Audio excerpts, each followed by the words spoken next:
रखना पड़ेगा। आज सारे इमरान खान पे भू उठा के इल्ज़ाम लगा देते हैं।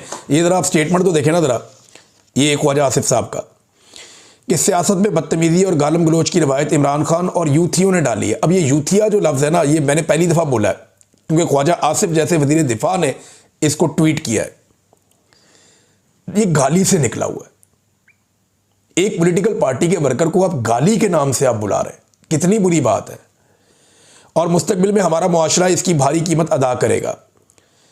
और बैरून मुल्क साबिक पाकिस्तानियों ने बाहर जाकर भी तहजीब नाम की कोई चीज़ नहीं सीखी जो अपने घरों से सीख कर गए थे।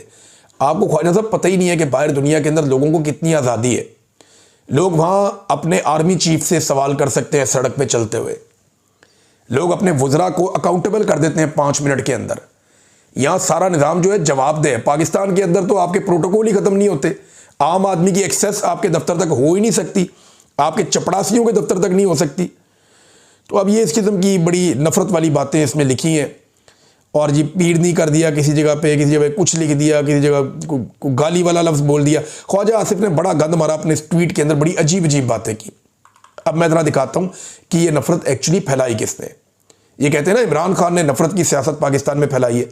तो सबसे पहले शुरू करते हैं, आपको दिखाते हैं जुल्फ़िकार अली भुट्टो की आवाज़ क्या कहती थी।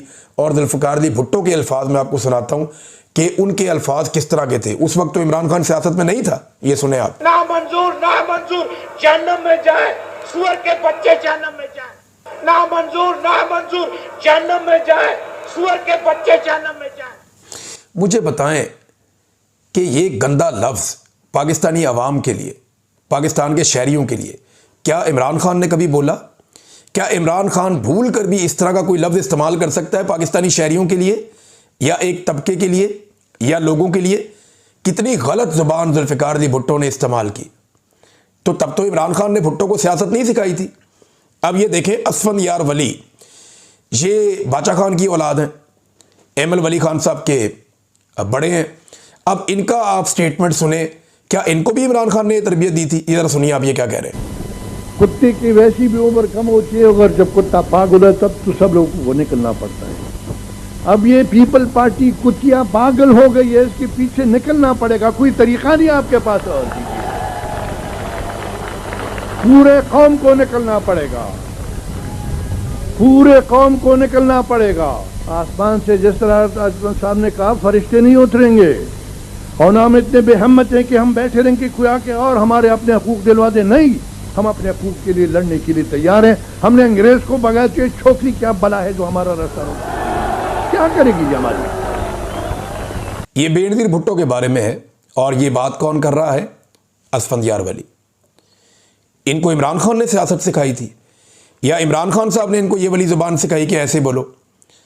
अब ये जो बहुत सक्के से वितरे बनते हैं, जरा नवाज शरीफ साहब इनकी भी आप सुन लें। मौसम से जान साहब रहमतुल्लाह अलैह। और फिर मैं आपको ये भी बताना चाहता हूँ कि पिंडी के अंदर जिस जगह पे भुट्टो को फांसी दी गई थी और फांसी दी थी तारा मसीह ने, उस बाग में उसके लिए एक जगह मार्क की गई है।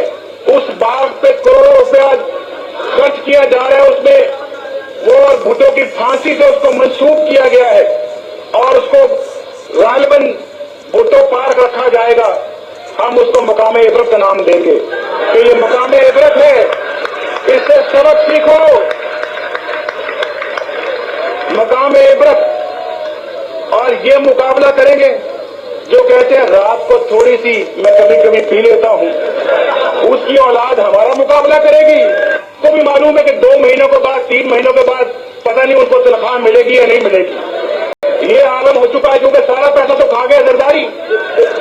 और जो आपका इस कौम का पैसा था, उस कौम के खून पसीने की कमाई थी, उसने सरे में माल खरीद लिया। ये कौम अपने जेवर बेच चुकी है, अपनी बचतें खत्म कर चुकी है। इन्होंने अपने घर गिरवी रख दिए, लेकिन आज रोटी को तरस रहे हैं। और वहां आसिफ जरदारी के घोड़े जो है, एक लाख 40-40 लाख रुपए का घोड़ा आज वहां पे स्टबल में घूम रहा है। ये लुटेरा इंसान, ये लुटेरा पाकिस्तान की दौलत को लूट कर इसे सरे में माल खरीद दिया है।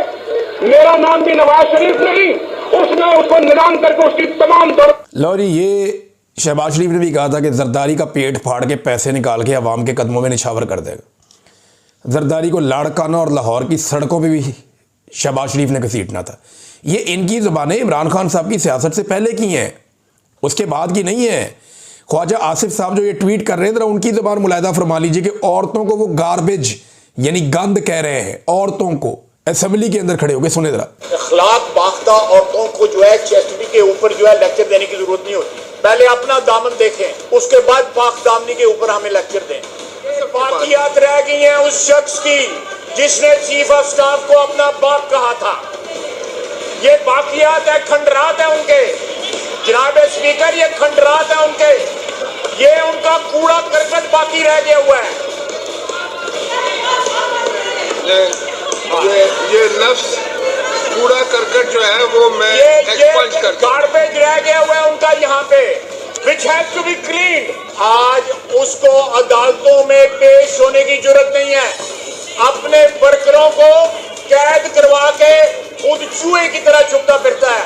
जिस शख्स को औरतें डिफेंड करें उसकी जुर्रत और बहादुरी क्या होगी। जी, ये ख्वाजा आसिफ की ज़बान का एक हिस्सा आपने मुलाहिदा किया, वैसे बहुत सारे ऐसे और भी हैं, एक आपको और सुनाते हैं, ये देखें।